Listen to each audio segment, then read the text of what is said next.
This is an unboxing. This was gifted to me by the company. Right now I'm gonna do an unboxing of the item here. It comes with this darkened gel blaster kit where you can hit a target. Here's the installation instructions. This is the manual.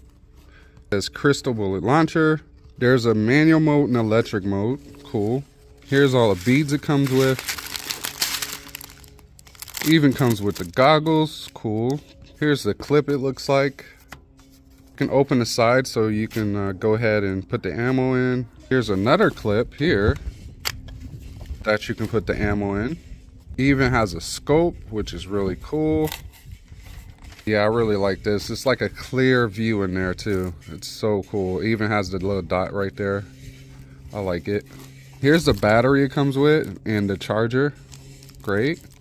It has a little flashlight. That is so cool. Oh, here's an attachment for the muzzle.